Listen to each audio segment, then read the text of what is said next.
दोस्तों, क्योंकि सांस भी कभी बहू थी के आज के एपिसोड की शुरुआत अजय से होती है, जो कि तुलसी को पिक करने आता है। तुलसी उसको कहती है कि उसने बेवजह तकलीफ की, वो ऑटो से भी आ सकती थी। लेकिन अजय कहता है कि आज उनके लिए बहुत बड़ा दिन है, क्योंकि उनकी मेहनत की पहली कंसाइनमेंट जाने वाली है। इसके बाद बातों बातों में अजय परी का हालचाल पूछता है। उसे डर होता है कि कहीं उसकी गवाही की वजह से तो परी की हालत खराब नहीं हुई। तो तुलसी उसको समझाती है कि इसमें उसकी कोई गलती नहीं है, क्योंकि इंसान को कभी ना कभी अपने सच का सामना करना ही पड़ता है। फिर तुलसी मानती है कि परी आज जो भुगत रही है वो शायद बड़ों की गलतियों और उसकी अपनी पुरानी करनी का फल है। लेकिन तुलसी को अपने ठाकुर जी पर पूरा भरोसा होता है कि अंत में सब कुछ ठीक हो ही जाएगा। इसके बाद वे दोनों फैक्ट्री के लिए निकल पड़ते हैं। दूसरी तरफ रणविजय अपने दोस्त सुहास से फोन पर डिंगे हाँक रहा होता है। सुहास उसकी किस्मत की तारीफ करता है कि वो हार कर भी हर बार जीत ही जाता है। इधर रणविजय बड़े घमंड से कहता है कि वो अपनी किस्मत का सिकंदर है, तभी तो तलाक होने के बाद भी वो पूरे हक और रौब के साथ अपने ससुराल में जमा हुआ है। तभी इतने में सुहास की नजर चौल में तुलसी और अजय पर पड़ती है, जो एक साथ जा रहे होते हैं। ये देखकर सुहास हैरान रह जाता है। वो तुरंत उसकी फोटो खींचकर रणविजय को भेजता है और कहता है कि अब उसको असली झटका लगेगा। इधर फोटो में अपनी एक्स सासू मां तुलसी और परी के पहले पति अजय को साथ देखकर रणविजय के होश उड़ जाते हैं। उसे समझ नहीं आता कि ये दोनों साथ में क्या कर रहे हैं। इसके बाद रणविजय तुरंत सुहास को आदेश देता है कि वो उनका पीछा करे और लाइव लोकेशन भेजे, क्योंकि वो खुद वहां पहुंचकर देखना चाहता है कि आखिर माजरा क्या है। तो सुहास तुरंत बाइक से उनके पीछे लग जाता है। अगले सीन में तुलसी और अजय फैक्ट्री पहुंचते हैं और अंदर चले जाते हैं। वहां अंदर वैष्णवी और बाकी लड़कियां खुशी से बता रही होती है कि साड़ियों की पैकिंग लगभग पूरी हो चुकी है, बस थोड़ा सा काम बाकी है। इधर तुलसी अपनी लड़कियों पर बहुत गर्व महसूस करती है। वो कहती है कि दुनिया की कोई भी चुनौती उनकी हिम्मत के आगे नहीं टिक सकती। तो वैष्णवी इसका सारा श्रेय तुलसी के विश्वास और अंगद, वृंदा और अजय के सहयोग को देती है। दूसरी तरफ सुहास और रणविजय फैक्ट्री के गेट पर पहुंचते हैं और चोरी छिपे अंदर घुस जाते हैं। रणविजय ये जानने के लिए बेताब होता है कि अंदर क्या चल रहा है, लेकिन वो बातों को ठीक से सुनने के लिए टेम्पो के नजदीक जाता है। तभी इधर कुछ लड़कियां टेम्पो की तरफ आती है। पकड़े जाने के डर से सुहास इशारा करता है और रणविजय जल्दी से टेम्पो के अंदर छिप जाता है। इसके बाद तुलसी साड़ियों के बॉक्स चेक करते हुए टेम्पो के बिल्कुल पास आ जाती है। इधर रणविजय की धड़कनें तेज होने लगती है कि वो पकड़ा जाएगा, लेकिन तभी किस्मत से लाइट चली जाती है और अंधेरा हो जाता है। और इसी मौके का फायदा उठाकर रणविजय टेम्पो से उतरकर भागने की कोशिश करता है, लेकिन हड़बड़ी में वो एक बॉक्स से टकरा जाता है। और इधर बॉक्स गिरने की आवाज सुनकर सबका ध्यान वहां जाता है, लेकिन तब तक रणविजय वहां से हट चुका होता है। तभी इधर लाइट अचानक वापस आ जाती है। सब हैरान होते हैं कि लाइट चली गई और कैसे आ गई, क्योंकि यहाँ तो कभी पावर कट नहीं होता। अजय को भी इधर शक होता है कि फ्यूज तो खराब था, लेकिन अब लाइट कैसे आ गई। तभी आरती डर जताने लगती है कि कहीं ये किसी बुरे शगुन का संकेत तो नहीं, लेकिन तुलसी उसको डांट कर समझाती है कि इतनी मेहनत के बाद कुछ भी बुरा नहीं होगा। इसके बाद अजय तुलसी के भरोसे को और मजबूत करता है कि वो कुछ बिगड़ने नहीं देगा। फिर वो अपने कर्मचारी को निर्देश देता है कि 18 बॉक्स तैयार है और बाकी 2 भी जल्द आ जाएंगे। वो कहता है कि सारा सामान बड़े वाले टेम्पू नंबर 1280 में लोड करके शाम 5 बजे तक एक्सपोर्टर्स के पास पहुंचा दिया जाए।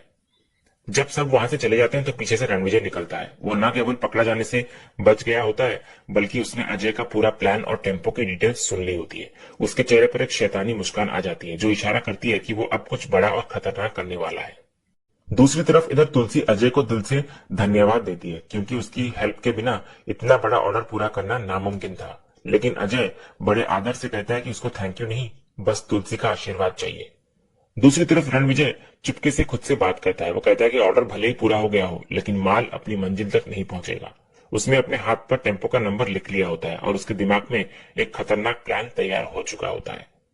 दूसरी तरफ फैक्ट्री के बाहर सुहास रणविजय को बता रहा होता है कि उसने ही सही वक्त पर फ्यूज निकालकर लाइट काटी थी, वरना रणविजय पकड़ा जाता।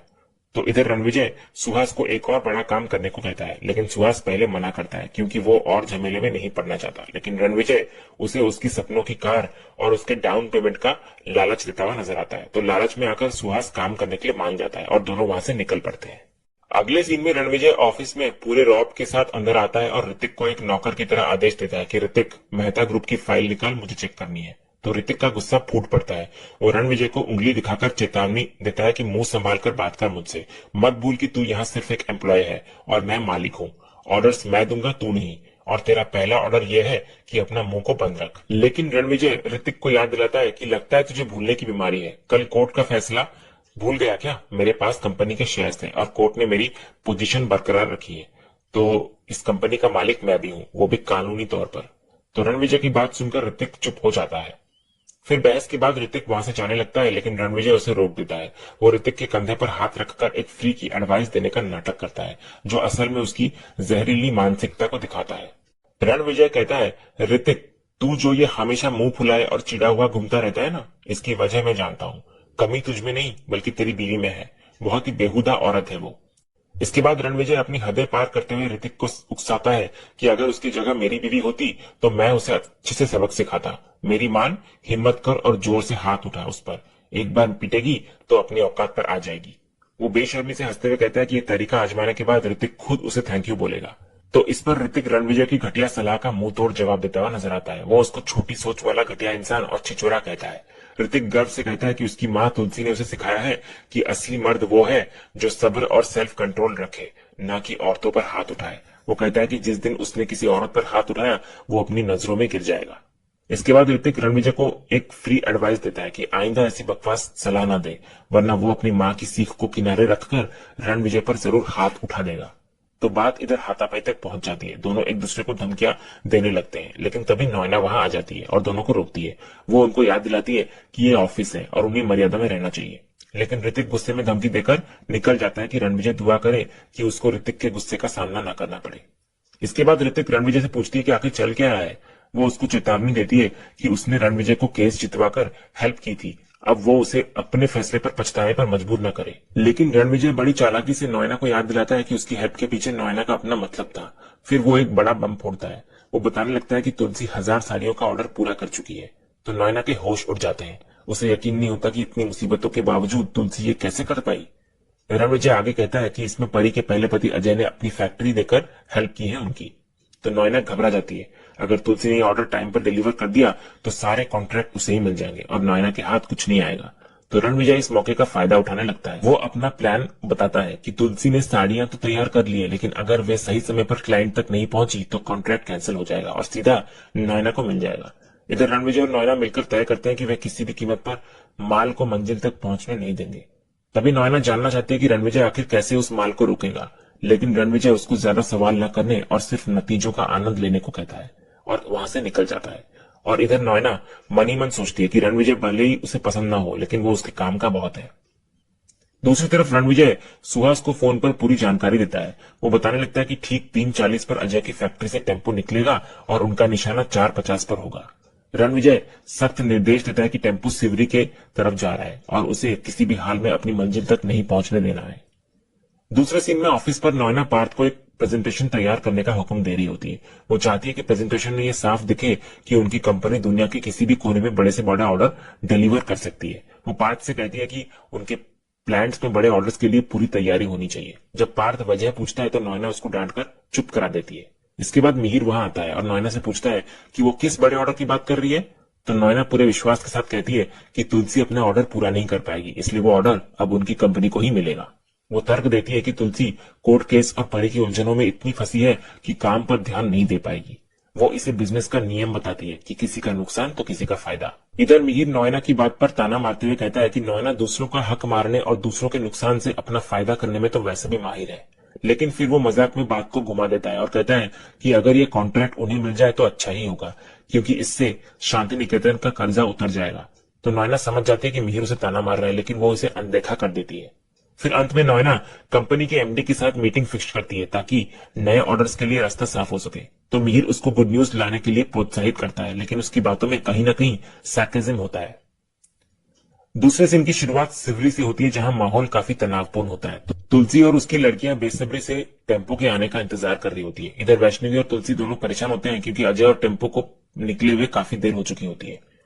वहीं दूसरी तरफ पास ही रणविजय अपनी गाड़ी में बैठकर दूरबीन से तुलसी की परेशानी का तमाशा देख रहा होता है। वो मन ही मन खुश होता है कि तुलसी का इंतजार अब बर्बादी में बदलने वाला है। वो तुरंत सुहास को वीडियो कॉल करता है और इशारा करता है कि वक्त आ गया है, योजना को अंजाम दिया जाए। तो रणविजय का इशारा मिलते ही सुहास हरकत में आता है। वो उस टेम्पो का पीछा करता है जिसमें माल लदा हुआ होता है। जैसे ही ड्राइवर गाड़ी रोककर टॉयलेट के लिए जाता है, सुहास मौके का फायदा उठाता है। वो टेम्पो के पिछले हिस्से में रखे सामान में आग लगा देता है। ये पूरी घटना रणविजय वीडियो कॉल पर लाइव देख रहा होता है और अपनी जीत पर मुस्कुराता है। इधर सुहास काम खत्म करके रणविजय को खबर देता है कि मिशन पूरा हुआ। इधर दूसरी तरफ तुलसी के पास अंगद का फोन आता है। उसकी आवाज में घबराहट होती है। वो खबर देता है कि टेम्पो में आग लग गई है और सब कुछ जल चुका है। ये सुनकर तुलसी को गहरा धक्का लगता है।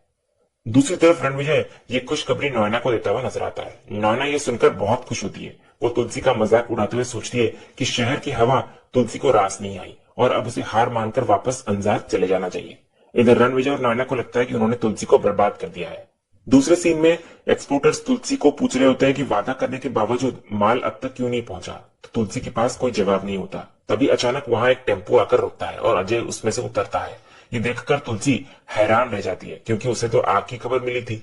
इधर अजय तुरंत स्थिति संभालता है और एक्सपोर्टर से झूठ बोलता है। पुराना टेम्पो खराब हो गया था, इसलिए सामान को दूसरी गाड़ी में शिफ्ट करने में वक्त लग गया। वो भरोसा दिलाता है कि साड़ियां सुरक्षित है। इधर एक्सपोर्टर साड़ियां चेक करते हैं और उनकी बेहतरीन क्वालिटी देखकर उनका गुस्सा तारीफ में बदल जाता है। वे तुलसी के काम से बहुत प्रभावित होते हुए नजर आते हैं।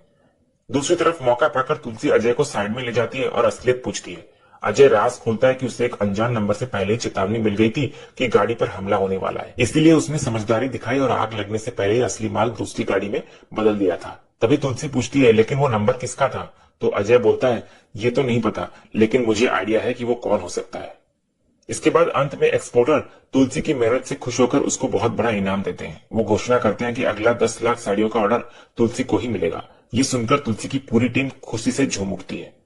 तभी इतने में वहां नोएना पहुंचती है। वो अपनी आंखों से देख लेती है कि तुलसी बर्बाद होने की बजाय और ज्यादा आबाद हो गई है। तो तुलसी की सफलता और इतना बड़ा ऑर्डर मिलते देख नोएना के होश उड़ जाते हैं। वो समझ नहीं पाती कि उसकी और रणविजय की साजिश आखिर फेल